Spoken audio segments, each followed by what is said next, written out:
Good evening and welcome to the Channel Studios here in London for your international news around the world in 5. Thousands of people in the United States have paid their respects to George Floyd as they filed past his coffin in his hometown of Houston. The 6-hour viewing at the Fountain of Praise Church drew more than 6,000 people and was the final stage in a series of ceremonies paying tribute to George Floyd before his private funeral service.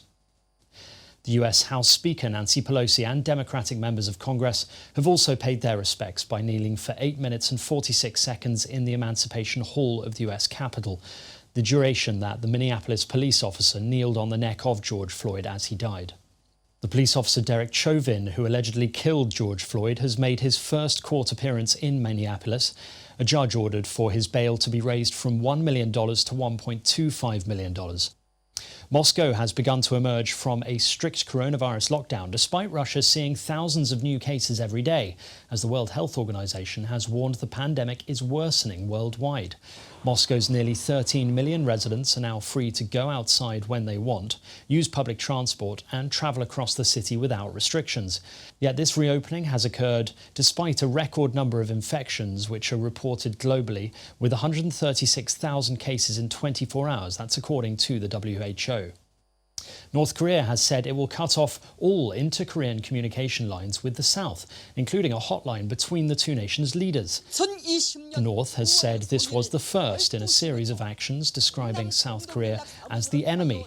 Daily calls from a liaison office located in the North Korean border city of Kaesong will cease from Tuesday. North and South Korea are technically still at war because no peace agreement was reached when the Korean War ended in 1953. Military jets have bombed several villages in rebel-held northwestern Syria in the first such airstrike since a Turkish-Russian deal produced a ceasefire over 3 months ago that halted major fire.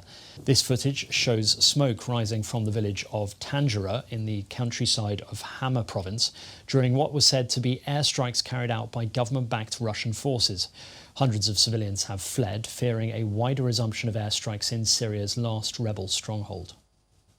Hong Kongers have attended a rally in the city's central financial district, marking 1 year since a massive demonstration that sparked months of pro-democracy protests.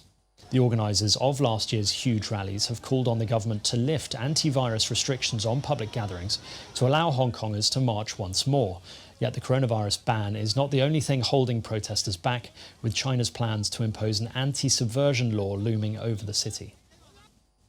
The mayor of South Africa's biggest city, Johannesburg, has gone into self-isolation after a member of his staff tested positive for coronavirus. A statement from Mayor Jeffrey Makubo's office said he was taking the precautionary measure until the results of his tests are known. South Africa has the highest number of confirmed coronavirus cases in the continent, with over 50,000 confirmed infections so far. One person has died after most parts of Ghana's capital, Accra, were flooded overnight following torrential rains. Ghanaian soldiers and staff from the National Disaster Management Organisation have been rescuing residents whose homes have been destroyed by the floods. Last year, the World Bank approved a $200 million funding for a flood and waste management for communities in the Accra region, but not much has yet been done to end the flooding. In the capital of Bangladesh, Dhaka, about 1,000 garment workers have demanded overdue salaries amid the coronavirus slowdown.